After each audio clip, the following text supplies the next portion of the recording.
train de filmer Chloé. Ah oui, c'est une mise, on m'abîme. La moins chargée en fait c'est Lolita, les plus chargées c'est toi et moi. Lolita elle a son sac à dos, elle est tranquille. Moi je me balade avec un sac à dos, la valise, 2 tote bags. Toi t'es pas mal non plus, la valise, le PC. En fait on voit les gens qui travaillent, ici on voit les touristes. Hein. Et voilà, on est à la porte de Versailles.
Tout le monde, j'espère que vous allez bien. Alors on est vendredi 7 janvier. Je vais faire une petite vidéo bilan du CSF. Alors c'est un peu tourné n'importe comment. J'ai tourné un début de podcast mardi et puis en fait je me suis dit que finalement j'avais bien envie de vous faire un retour. Droite c'est mieux, non? Voilà. J'avais bien envie de vous faire un petit retour du CSF. Je vais vous mettre quelques images que j'ai tournées et puis ce petit blabla. Et après je vais faire une deuxième vidéo avec le podcast. Comme ça fait deux vidéos. Ce sera plus simple pour moi au niveau du montage et de l'exportation. C'est parti. Alors je fais un petit retour sur les achats du CSF. J'avais envie de vous dire quand est-ce que c'était le CSF, mais c'est sur mon téléphone et je filme avec mon téléphone, donc ça va être un petit peu compliqué. Mais voilà, le CSF c'était au mois de novembre 2021. J'ai retrouvé des copines, on s'était pris un Airbnb, c'était super sympa. Donc on y a été le jeudi et le vendredi. Comme ça, le jeudi soir, on a pu faire la nocturne. La nocturne, clairement, c'était le plus agréable parce qu'il y avait un peu moins de monde.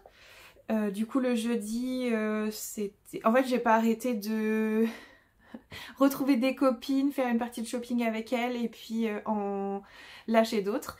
Enfin, lâcher pour retrouver d'autres copines. Enfin, voilà, ça a été super cool de voir tout le monde. Donc, le jeudi, pardon, j'y suis allée avec ma copine Laura. C'est une des copines du boulot qui m'a appris à tricoter. On s'est retrouvés à Montparnasse, on a mangé des crêpes, c'était trop cool. Et puis on est parti au CSF. On a fait pas mal de shopping toutes les deux, c'était sympa. On a retrouvé Lolita et il y avait Marie, 3 pipelettes et Roxane. On a croisé d'autres gens. Finalement après on a été rejoints par Élise, Lilise et Agathe, dont j'ai eu le plaisir de faire la connaissance. Elles étaient trop sympas. On a Chloé qui nous a rejoints.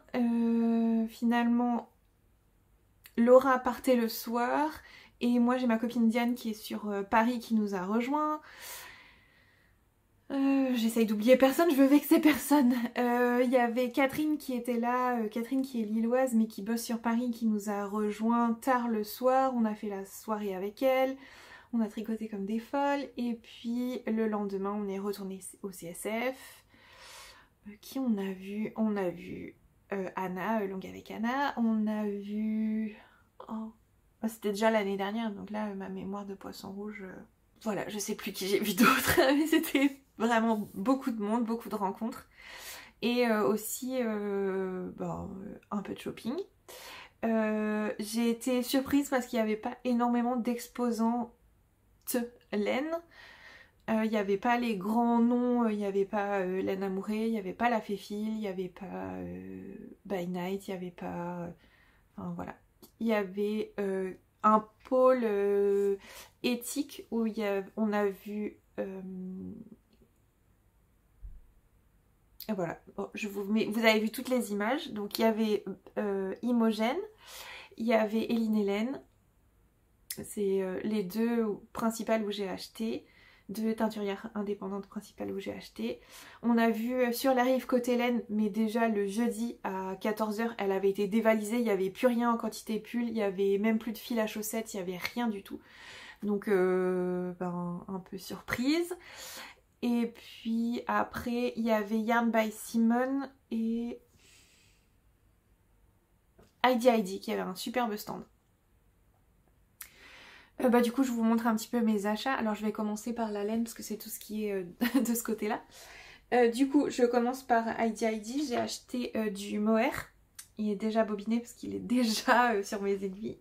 C'est le coloris Galet, donc c'est son kit de mohair. Très beau. Kit mohair et soie.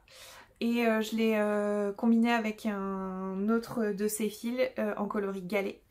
Donc comme ça vous verrez dans l'épisode qui vient juste après, mais qu'en fait que j'ai tourné avant, le rendu tricoté.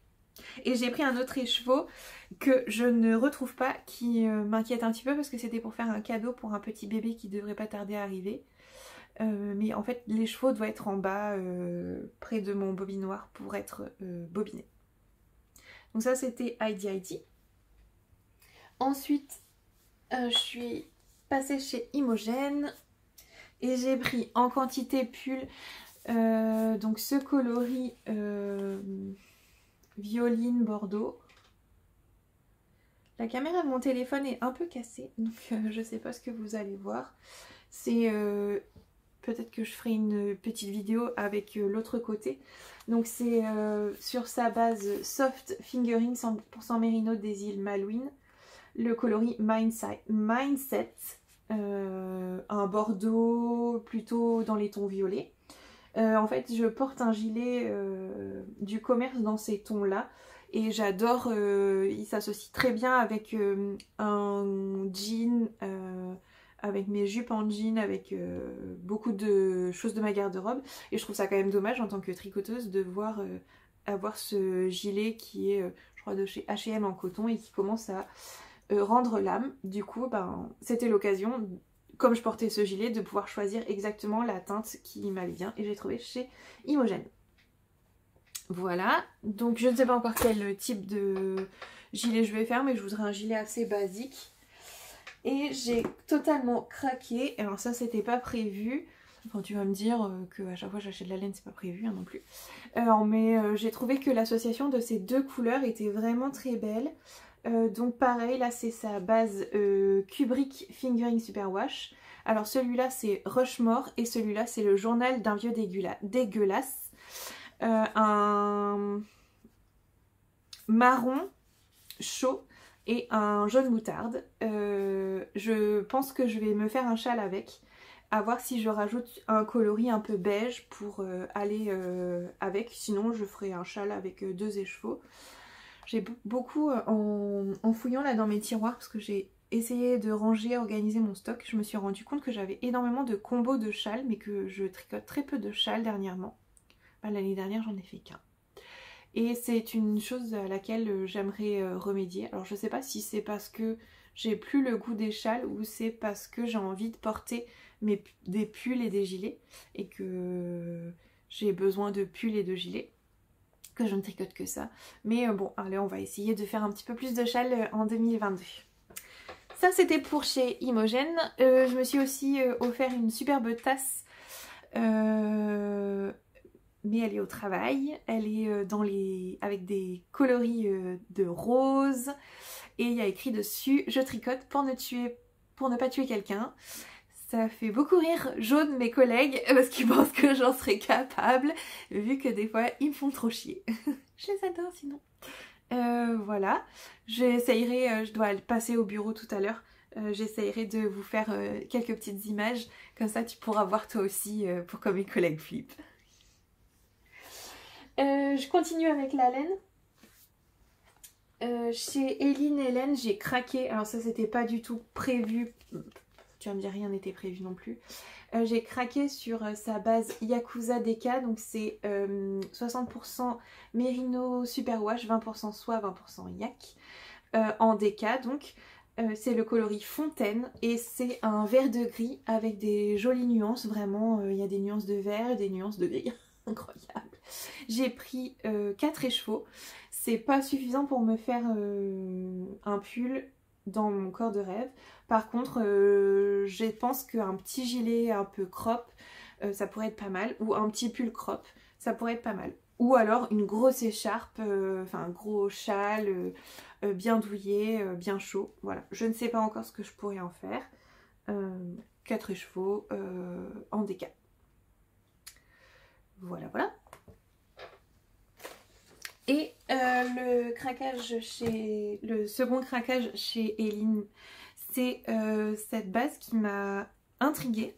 C'est sa base plume, c'est 38% bébé alpaga, 37% coton Pima et 25% Mérino Superwash. Il y a 400 mètres pour 100 grammes. Et c'est une base hyper gonflante. Alors j'ai bien 4 écheveaux. Ça fait un fil assez texturé.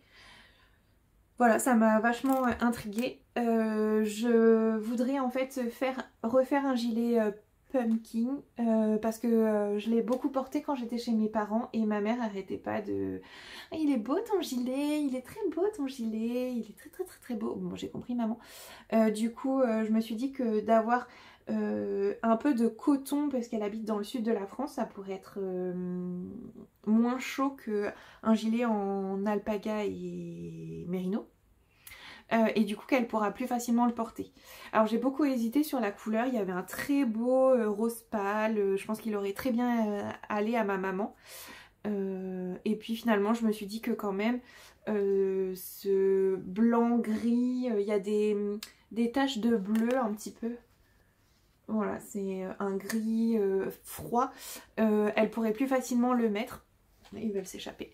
Et elle pourrait plus facilement le mettre et plus facilement l'associer avec sa garde-robe. Donc ben, je suis partie sur ça. Je pense que ça lui fera plaisir, il faut que je le fasse. Et j'ai pour objectif de lui offrir... J'ai pas d'objectif encore. Mais je pense que pour Noël l'année prochaine, enfin Noël 2022, ce serait pas mal. Parce que son anniversaire est en plein mois de juillet. Et la fête des mères... Non. Oui, c'est ça. La fête des mères est en mois de mai et son anniversaire au mois de juillet. C'est un petit peu bête de lui offrir un gilet en alpaga en été. Après, à voir si j'arrive à me motiver à le faire avant. S'il est prêt, il est prêt, quoi. Mais bon. Voilà, ça c'était pour ma maman. Et c'est tout pour les craquages chez Evelyne. Et le dernier craquage, c'est chez Yarn by Simone. Je lui ai pris 3 écheveaux de Kid Mohair et soie, sa base KMS, dans le coloris Toffee. En fait, j'étais avec ma copine Chloé, Coco la Renarde, dont vous pouvez retrouver un superbe podcast sur YouTube aussi. Et elle a un gilet coquille, c'est un modèle qui était sorti au Knit It il y a 2 ans je crois. Et je le trouve super beau, je trouve que c'est facile à porter parce que c'est du mohair et ça... Enfin voilà, ça avait l'air assez fun à tricoter. Et du coup je me suis dit, ben j'ai essayé son gilet, pardon. Elle le porte avec beaucoup d'aisance et du coup je me suis dit que j'avais besoin que de faire la taille au-dessus par rapport à elle.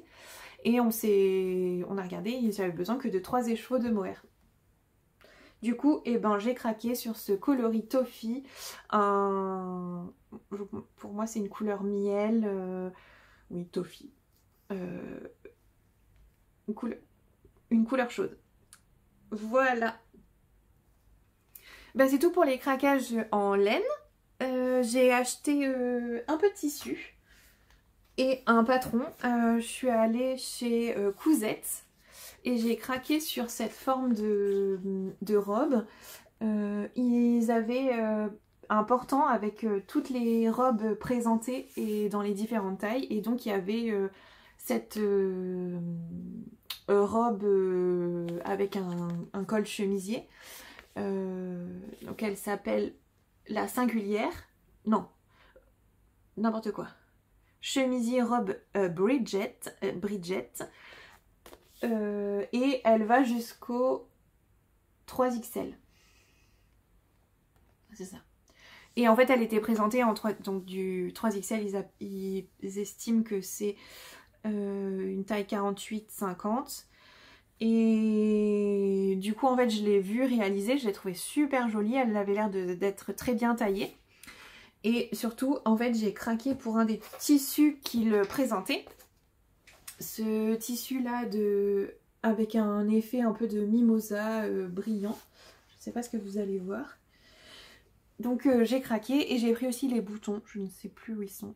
Je m'étais dit oui tout de suite en rentrant comme mon chéri n'était pas là du week-end que j'allais la coudre. Et en fait j'avais pas pensé qu'en fait il fallait que je lave le tissu. Donc là le tissu est lavé.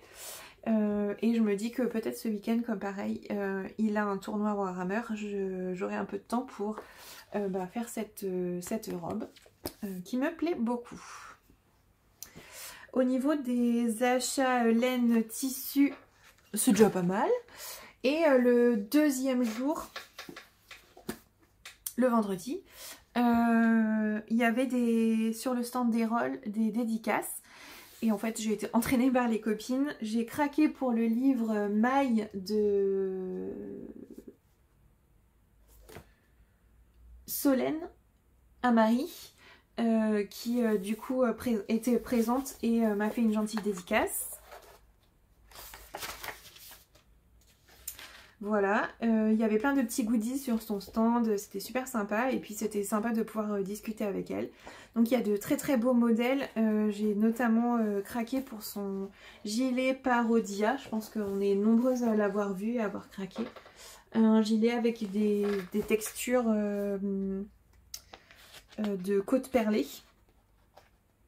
Et pareil, c'est un gilet en kid mohair et soie, tenu ensemble.